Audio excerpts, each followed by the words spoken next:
సాయిరామ్. మనం ఇవాళ సాంబార్కి కావాల్సిన పదార్థాలు చూద్దాం. కరివేపాకు, కొత్తిమీర, టమాటాలు 5, 2 క్యారెట్లు, ఒక 7-8 పచ్చిమిరకాయలు, 2 ములక్కాయలు, ఒక సొరకాయ ముక్క, ఒక అర కేజీ పప్పు ఉడకబెట్టుకొని పెట్టుకోవాలి.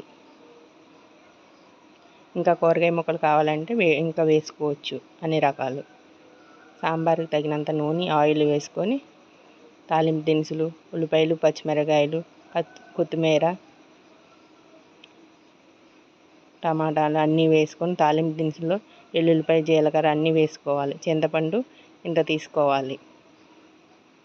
ముందుగా తీసుకున్నవన్నీ కట్ చేసుకొని పెట్టుకొని ఒకదాని తర్వాత ఒకటి వేయించుకోవాలి. నిదానంగా బ్రౌన్ కలర్లో వచ్చేటట్టు అన్నీ వేయించుకోవాలి.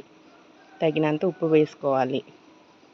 తర్వాత మెదుపుకొని పప్పు అంతా పోసుకొని ఉడకనివ్వాలి, కూరగాయ ముక్కలకు పట్టేటట్టు. తర్వాత రసం తీసుకున్న చింతపండు కూడా పోసుకోవాలి. ఉప్పు, కారం, పసుపు వేసుకొని బాగా మరగనివ్వాలి.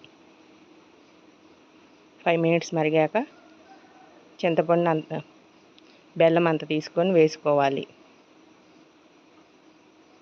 ఇప్పుడు సాంబార్ పొడి కూడా వేసుకోవాలి.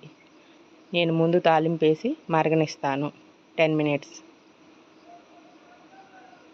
బాయిల్ అయిన తర్వాత కట్టేసుకోవడమే ఫ్రెండ్స్. అంతే సాంబార్